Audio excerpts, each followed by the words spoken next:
Jeno Salimu Sale akakasizza nga Muhoozi bwe yavedda ku mulamwa era bw'atyo n'akakasa abakungu aba European Union nti agenda kubaako kyakikolera. Ate munnange Muhoozi naye n'abaako byatutegeeza ku kufa kwe, biki bye yeetaaga bibeewo. Emagere munnange still Muhoozi alina byapulaaningirayo. Ate Abodo, Jean Francis Abodo DPP bw'atyo munnange naye ayagala wabeewo ennongoosereza. Ate mu musango gwa Besigye mu Mpaaba ayagala bakyuseemu oludda olwa Erias Lukwago Lusimbye Nakakongo. Besigye mu kkooti ne famire essanyu n'amaziga. Ate era munnange waliwo abaawambiddwa, kigambibwa okuba nti nno babadde batujju mu kiseera ekyo. Olunaku lwabadde lwakubiri wali e Nakawa ku kkooti nga Besigye aleeteddwa ne Abedi Lutale. Bobi Wine bw'atyo ne ttiimu ey'abannamateeka eya Kizza Besigye ne Abedi Lutale biki ebyayogeddwako. Kulamusizza nate gwe wena mpuliriza. Uganda Tulage mu mikwesese nga bulijjo nziguse era bwentyo nga nzize okutuusaako biki ebigenda mu maaso. Teweerabira aba Hillside View Apartments wali ejjanyi ku kyaki apartments omuli buli kimu kati gwe yeetaaze okupangisa olunaku, wiiki, omwezi, emyezi, omwaka. Munnange beeyune Hillside View Apartments gwe just twala tulootwo buli kimu gye kiri compound y'amaanyi ate nga mulimu ne tenti osobola n'okwokya ku kanyama awo buli kimu weekiri. Muganda wange amasannyalaze tegavaako ate nga wifi nakugamba new'emmindi akola ki asena. Security egguluggulu bakeeteekers bwe bali ate nga transport eno eringa bonus transport. Gwe munnange ava ku airport emmotoka weeri kuba bukubi ssimu oge nti mbuukinze ne Hillside View Apartments kakati mujje munnone wano. Nakugamba nti olina kuba kumpimpi okoleko yali ku airport Entebbe oba kumpimpi katugeze kale bweyogerere Nansana Namasuba so sinti ndi Jinja mujje munnone.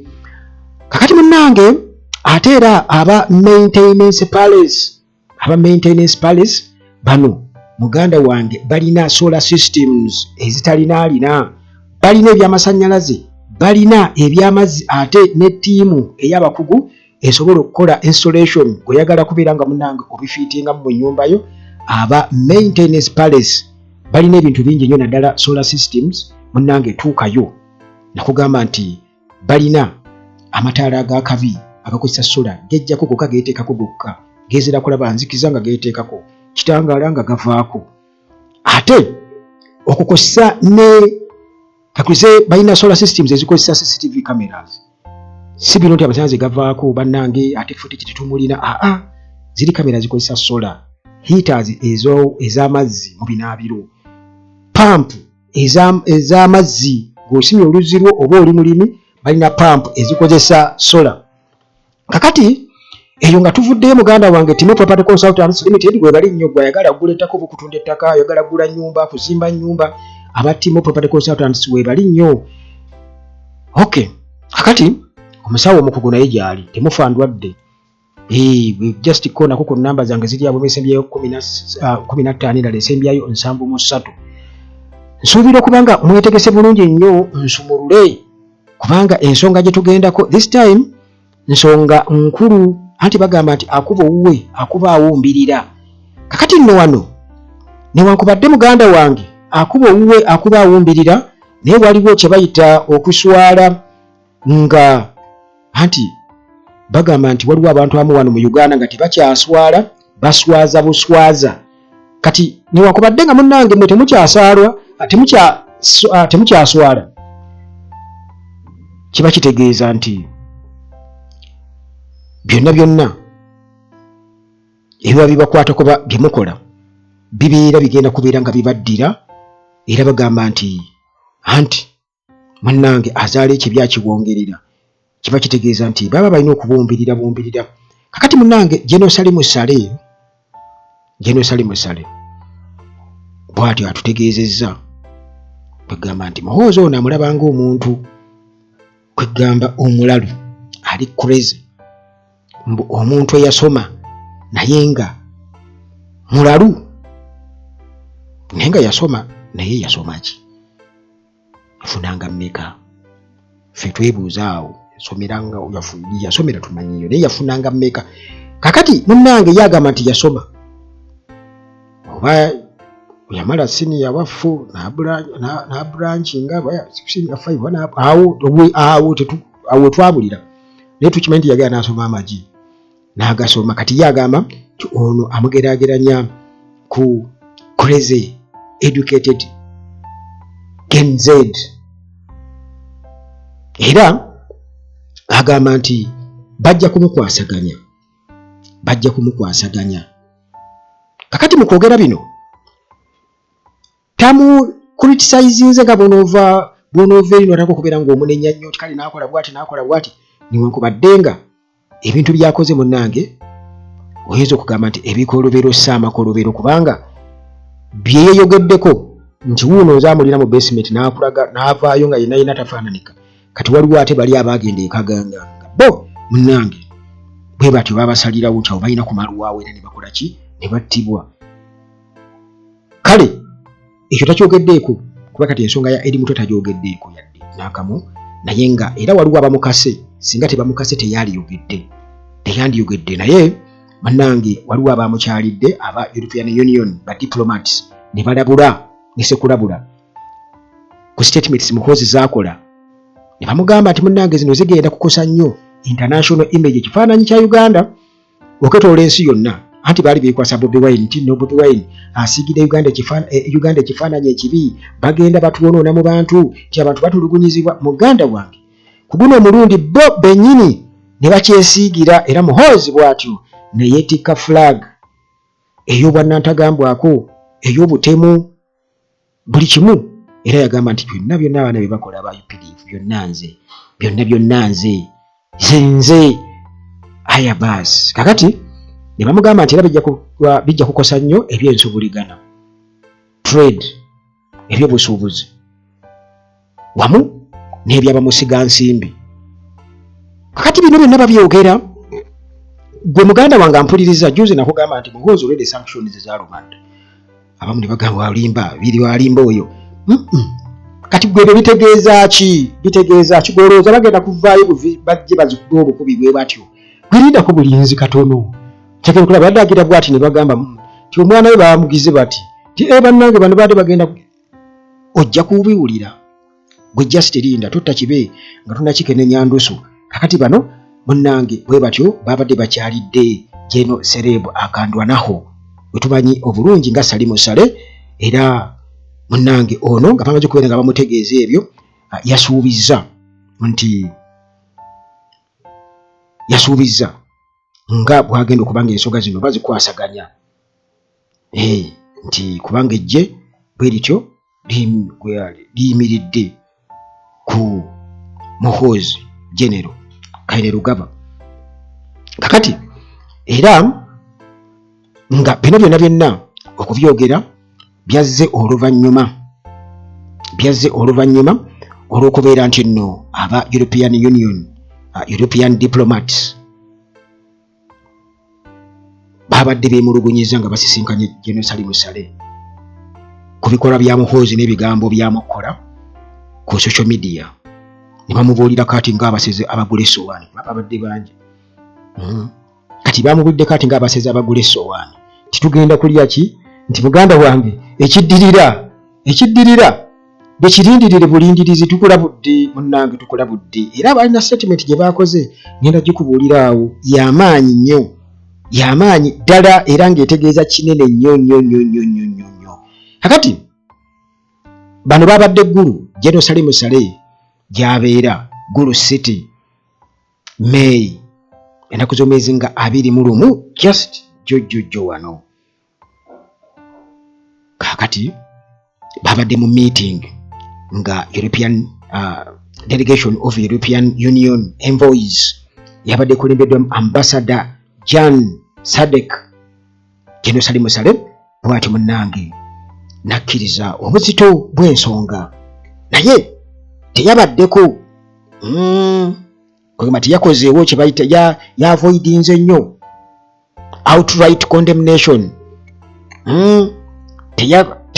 teyanenyeza nga bw'onoogamba omwana oyo nakola bw'ati nagira bw'ati kibi nnyonyonyonyo ng'agezaako okusiiga akazigo gamba okushuga kootinga tegamba nga bwe baga nti akuba owuwe akuba awumbirira kwegamba nga oli mutabani wange namwe mumulaba afaanana kakati ayi bannange kakati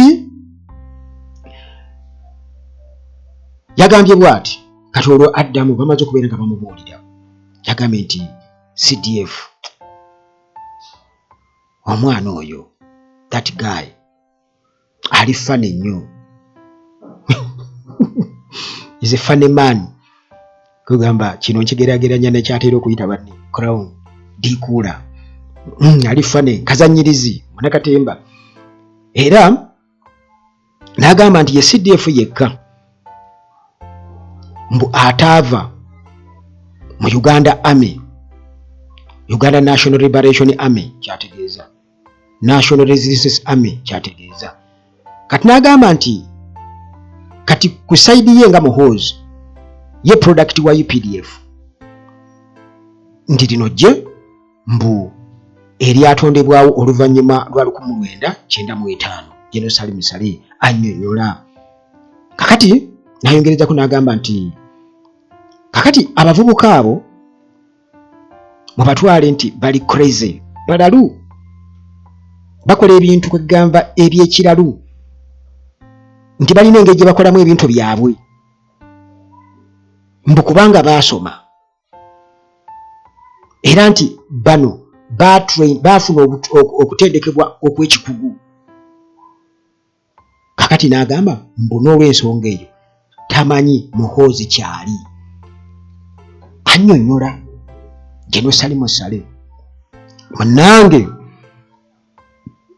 kino munnange nekirabika nti abantu bakiwulidde bulungi nnyo era ne bakyongereza ku ekyo ekyakavaawo juzi ekyokubeera nti extendinze jurisdiction ya Army Courts okubeera nti era encroachinga ku ddembe ly'aba nansi ba citizens ba civilians nakyo ne bakyongerezaako nga balaba nti kirabika waliwo ekintu ekiri untouchable awo kye bagezaako kubeera nga bakuliyetinga era bangi nnyo nga bagamba nti bawulira evvumbe ery'ekitta abantu oba terra abantu bonna ekyo bakitunuulidde nga bakyogerako be batu kakati munnange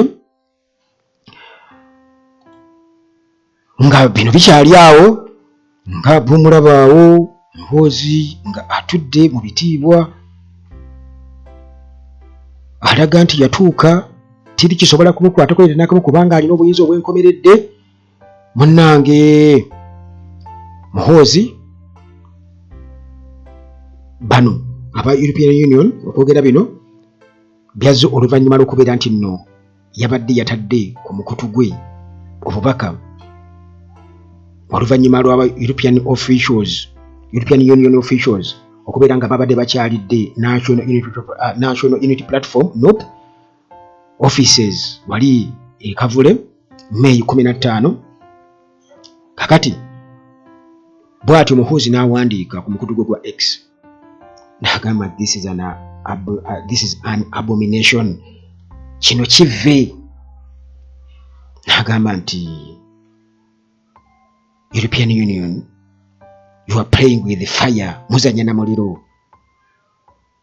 n'agamba kale tumaze okubeera nga tumaakinga twetegereza abo naddala oyo eyabadde asikaŋŋana mu mukono ne Bobi Wine ne ka Bobi eyabadde asikaŋŋana mu mukono ne ka Bobi bamaze okubeera nga bamumaakinga kati Ambassador Sadak bw'atyo n'ategeeza General Salim Saleh nti post eyo yaleeseewo engeri ya insecurity among diplomats aba European Union kugamba ne bakitunuulira mu ngeri nnyingi nnyo kisooka mockery Ekyokubiri, insecurity. Ne bakiravanga oba kimali oba nantagambwako ne bagamba okay, kakati ebyo nga tumaze okubeera nga tubiwulira, yamutegeezeza nti omusajja ono yatutiisizza nti kiba kitegeeza ayagala tutwala mu basement ye. Kyategeeza ayagala atutwale mu basement ye. Kakati gwe awuliriza bano abasajja bamaze okubeera nga muwuliriza era nga bakiwulidde bulungi nnyo nti he threatened to take us to his base. Okitegedde nti yatiisiza tizo tutwala, kitiba kitegeeza nti ne baatutteyo babategedde era babamanyi. Kakati bw'atyo ambassador n'amutegeeza n'amugamba, ambassador Sadek n'agamba Salim Saleh nti n'amugamba nti I think it has created also some security issues. We don't know what his followers may take into their own hands.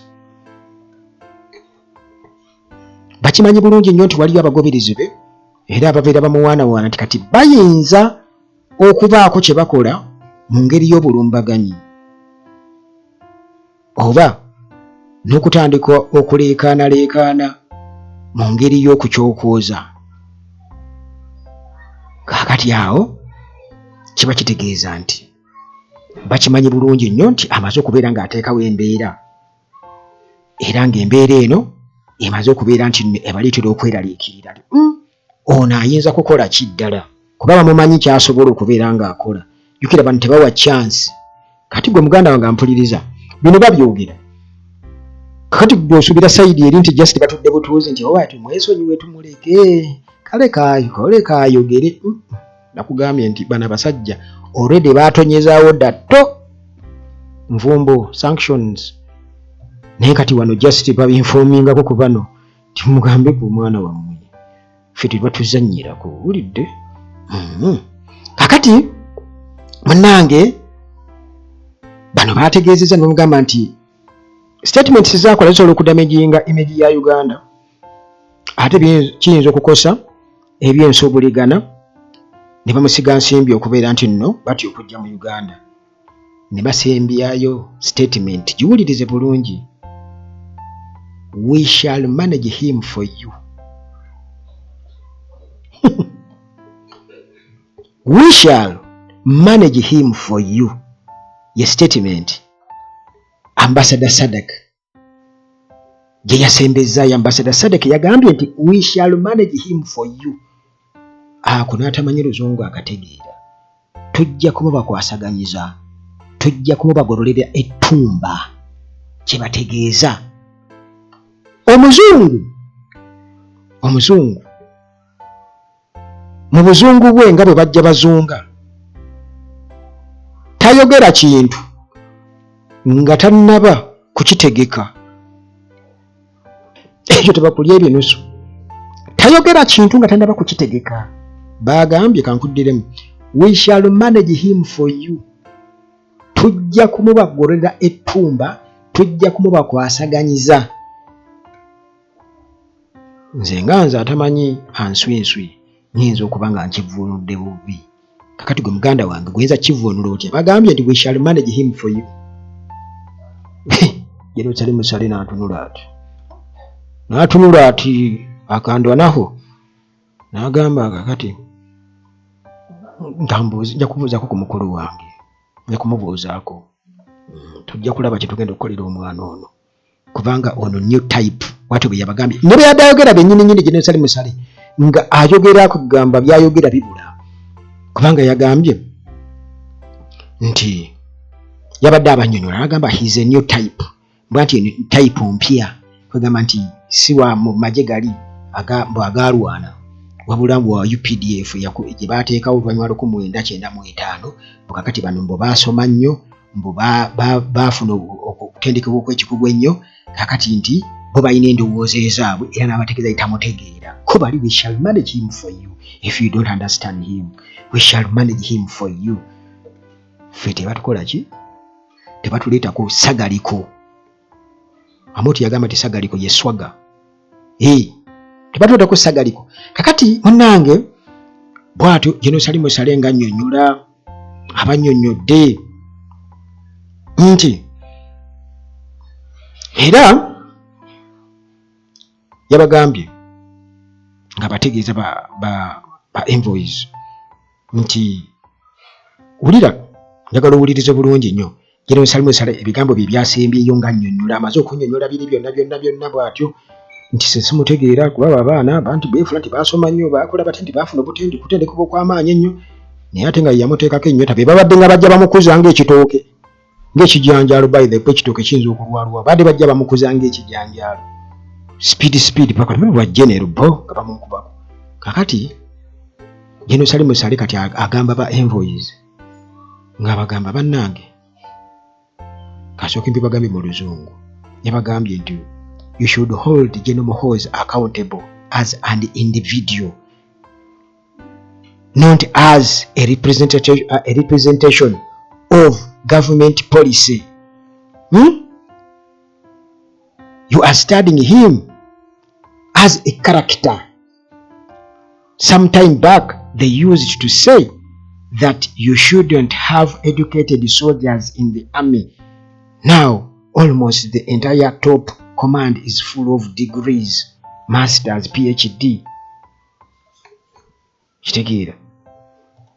Bwatu n'ategeeza n'agamba nti I think they have some problem in their heads. Salim Ssale eyayogedde ebigambo ebyo yagambye nti Muhoozi, General Muhoozi Kainerugaba byakola byonna mubimuteekeko ng'omuntu wabula singa akiikirira gavumenti poliisi oba enkola ya gavumenti. Mumusome ku lulwe. Mu biseera ebiyise nateranga okugamba nti nno tetwali badde n'abasirikale bataasoma, tulina okuba n'abasirikale abaasoma mu magye. Naawo oba essaawa eno kumpi komandi yonna ey'amagye ejjudde ziddiguli, masters, PhDs. Nsuubira okuba nga balina ekizibu mu mitwe gyabwe. Salim Ssale amuvuddemu.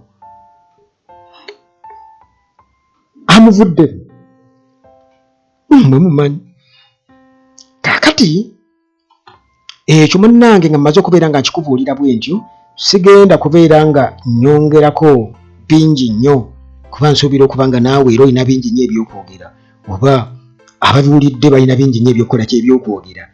Bigambo bya General Salim Ssale ye yabyogedde era mu kubyogera bino nkutegeezezza nti yabadde meeting wakati wa General Salim Ssale eggulu mu maka ge aba European Union, abakungu kuva mu European Union bwe batubadde bamukyalidde era ne bamulabula ku statement za Muhoozi tizigenda kudamaginga international image eya Uganda, affect trade and investment. Ebyo kiba kitegeeza ki? Abasajja bayinza okuwanvuyamu ku sanctions, bayinza okuwanvuyamu gakale kamwami kamwe mukeesigalize nakino mukyesigalize anti mumwagala nnyo bo bakimanyi kati bano bakitegedde nti ono mutabani wa bano era si kyangu nnyo kumubonereza. Kakati kiba kitegeeza nti balina okuteekako sanctions enzitomuuko ezitali za Anita Among, ezitali za Erweru, ezitali za Kandiho. Awo muganda wange nga bwe nabagamba juzi titetuwakanire ekola ki? Tetuwakanire ebaagwa. Tulinde bulinzi nga beekwasa ka Bobby gyobeera abeerayo. Kakati mannange Muhoozi ye musajja bwatundowooza yamadde yasensinze dda era yayogedde ekirina okukolebwa nti nga afudde. Yagambye nti yakimanya abawagizi be tebasobola kumuvaamu era bw'anaaba afudde bajja kuddira ebibumbe bye babitambuze babiteeke mu bibuga ebiwererako ddala mbu ng'agenza okusisinkana mbu Katonda we Jesus Christ atandise okulama. Juzi yatugamba kemabega eri nti ayagala ebibumbe ekya Regima Kagame ne kitaawe mbu babiteeke mu bibuga byonna mbu bagende babiteeka buli wamu. Kati n'eki akigasseeko tetumanyi lwaki munnange ayogedde bw'atyo, naye nga obubaka bwabadde bwa nnaku era nga alinga ndowooza alaba nti ensi ebufundiridde. Amaze okubeera nga bamunnyonnyola nti muganda wange weekomeredde omusumaali mu kawompo edi mutwe akuzaalidde makayi byazaalira ku nsiko. Kati munnange era bw'atyo yabadde yayogeddeko dde emabega eri ng'agamba nti nno agenda kuzimba ofiisi z'empya Magere okulinaana olubiri lwa Kabobi. Muhoozi yabadde akyogedde bw'atyo, yagenda nti agenda kuzimba basobole okubeera okumpimpi awo. Ndowooza oba amuwe ku magezi oba abeere Ssekyuwa. Kisoboka oyinza okuba nga munnange ate bwiza olw'okukyenkya nga Muhoozi ate Ssekyuwa tagisaba wa Bobi ntaasa ka Bobi ntaasa. Muganda wange kakati munnange ebyo tuveeyo tugendeko ate mu musango gwa Dr. Kizza Besigye ne Obed Lutale gwe baliko. Kakati wano munnange nga bwe nakutegeezezza nti already ebyabano bizzeemu kwegamba engeri y'okuba nti oba balabanga kakati obujulizi obugenda busaabulukuka ku saidi ya gavumenti kati bagezaako kwagala okwongera okunyweza. Munnange balabika baluzinze grip. DPP Jane Francis Abodo bw'ati munnange asabye ate bakole ennongoosezo oba enkyukakyuka mu musango gwa Besigye. Baagala kuddamu kuwaaba, tugamba bagukyuse empaaba oba kakati munnange abamanyi ebyamateeka naye nga nze bwekito bwe kiri bwe nkitegeera. Kakati munnange Director of Public Prosecution DPP Jane Francis Abodo bw'atyo munnange asabye Nakawa Chief Magistrates Court to allow amendments to the charge sheet. Ayagala bakyuseemu. Kakati kino kireetedde abantu bangi ate okugamba owange mubadde mutya, mwagala kukola mutya, baligo observers okukosa ne ba political watchers. Era nga bangi beebuuza nti ddala gavumenti omusango guno yadde baali bakitegeka dda naye bano beetegeka nga bagenda okubeera nga bateekawo ebintu byabwe bino oba kubanga kiraga nti tewaliwo prepared n'ensi yadde n'akamu kino baali tebakyetegekedde yadde bakipulaninga naye tebakyetegekedde. Anti bagamba bw'ogoba musajja muno wali kamu ezinaakola ki ezinaakuza. Kakati munnange Dr. Besigye ng'ali wamu ne munne bwe bamuvunaana Haji Obeid Lutale Kamulegeya wamu ne kapiteeni omu ayitibwa Dennis Ola owa UPDF be bati munnange bali ku misango egya treason and misprecision of treason. Treason kwe kulya mu nsi olukwe kati misprecision of treason kwe kumanya ku mbeera oba ku kikolwa ekyokulya mu nsi olukwe n'otaloopa aba n'otagenda ku ripootinga nti bannange katugeze kati ku nsonga yaabwe baali badde beewaayo bannange twagala kulya mu nsi olukwe katugu ne bagusibatuka ndowooza kibagezaako kubeera nga bategeeza babavunaana emisango ebiri treason ne misprecision of treason. Okulya mu nsi olukwe n'okutegeera ku lukwe lw'okulya mu nsi olukwe ne bataloopa. Kakati munnange bano baakwatibwa era nga babadde mu mulundi omulala nga balabiseko mu kooti wabaddewo tight security era nga Nakawa mu kooti si gwe mudde gusoose okubeerayo ligo tiimu yaabwe nga bwetyo yo egenda mu maaso n'okubeera nga echallenginga strength wamu ne legality eya prosecutions case. Kakati bano munange okukyokubeera nti bamendinga mu charge sheet nti DPP bakyuseemu mu mpaaba, kino bakigaanidde ddala. Bagamba nti office ya DPP etulekemu, kubanga yo office ya DPP yabadde yasabye nti balina okubeera nga bakyusakyusaamu, bakirarifyinga certain legal ne factual inconsistencies ze bazudde nti waliwo kwegamba obaoli ebitatuukiridde, kakati balina okubeera nga bakyusakyusaamu okwo mu original charges kati bakyuse. Kati kino kirabwa mu ngeri nnyingi nnyo, kubanga ereza okuba move okulaga nti baagala ate kati okudisorganizing okukyankalanya, era nga kiraga nti nabo bennyini olw'okuba nti bali disorganized baagala okukyankalanya sayidi eri, ate era tebalinaawo concrete evidence against the accused. Tebalinaawo bujulizi ku bantu bebavunaana. Guno si gwe mundi ogusoose okulaba ebintu nga bino nga state egezaako kurashing okubeera nga ekyusaamu mu mpaaba nga bafigitinga okufikisinga paperwork, kubanga babeera bakizudde nti abasajja bano kati bagenda kukivugira wano bagenda tukwate katukyuseemu mu mpaaba. Kugamba gavumenti ye emisango egenda egikyusakyusa mu bukyusakyusa, baba tebalina misango gikugamba gye balina ku bantu gye baba gyetakako obujwetesi, kati babeera bakyusaamu okusinziira ku gye balowooza. Balooya bwe babaganya dda kati tukyuseemu tuwawaabire guno, tujja kugamba bwe tuti ne bwe tuwano, bajja pati tuba tubasibiddeyo wano, kati ng'ajja ng'asaba. Kakati office ya DPP esaba bakyuseemu mu charge sheet, nga n'omulamuzi agamba kale granted. Kakati munnange kino kireesewo ebibuuzo ebiri serious ennyo mu process ey'omusango guno, era nga bagamba nti guno munnange gulina ebigendererwa bya bufuzi, tewali kirala kyonna.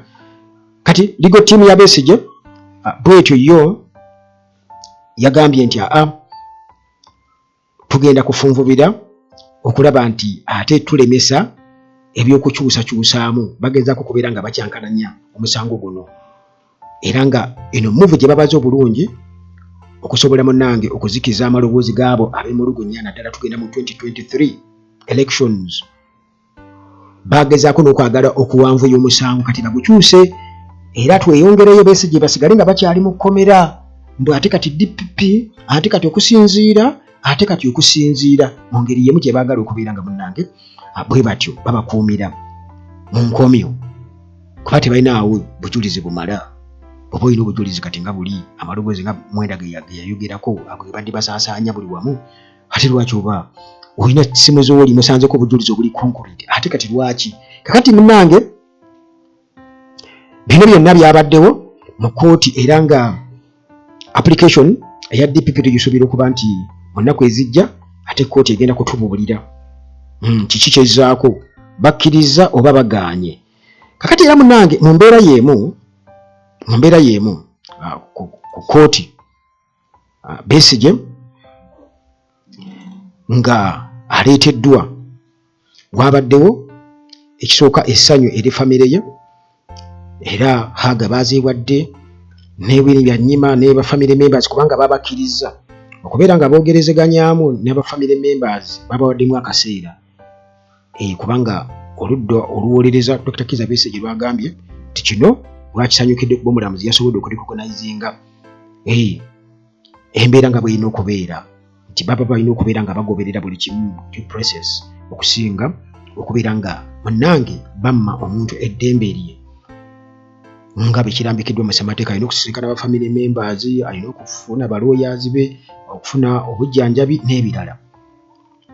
Kati babadde bakyali awo munnange haga ziruma n'ebirala, amaziga mu ssanyu ne mu nnaku.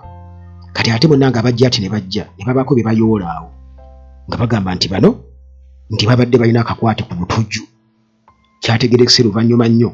Abajja ati bajjidde mu mmotoka zaabwe drone ne bayoola awo, ne bayoolawo ku bye bayodde awo abavubuka ne babatwala. Oluvannyuma emmotoka ey'abajjaati nejja, bano babadde tebambadde uniform abayodde bano ne kati ate abajjaati ne bajja bali bennyini betwala bayikawo empimu eri mu kulonda okwa Nalukoola ne bajja era nekitegeerekeko oluvannyuma okusinziira ku bannamawulire ababaddeyo nti bwe baakutte nti babadde balina akakwate ku butujju ne babatwala. Ekyo ne kiraga nti oba oli awo ate bagezaako okubeera nga bateekawo embeera nti Besigye ne batujju banne bazze okubeera nga bamukola kye bamulambula gwe bawuliriza ebigenda mu maaso mu kkooti. Kubanga munnange nga mukimanyi nti wano tebakyaswala bano baswaza buswaza. Kale munnange ebyo nga biri awo oluvannyuma Bobi Wine yasisinkanyeeko balooya ba Dr. Kizza Besigye era nga wano looya omukulu mu musango guno Martha Karua yakava okubeera nga adipootingibwa okuva e Tanzania bwe baali bagenza okubeera nga bawolereza Tundu Lissu nga si kumuwolereza wabula okuwulira omusango gwe bamuvunaana okulya mu nsi olukwe.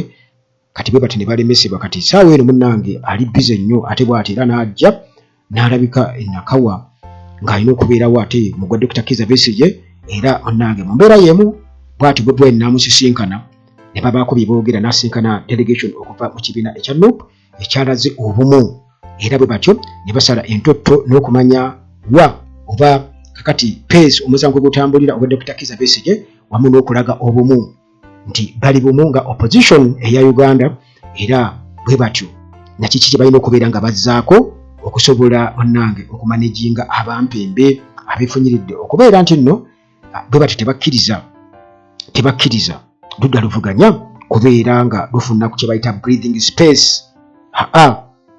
Buli kaseera balina kubeera nga babasomesa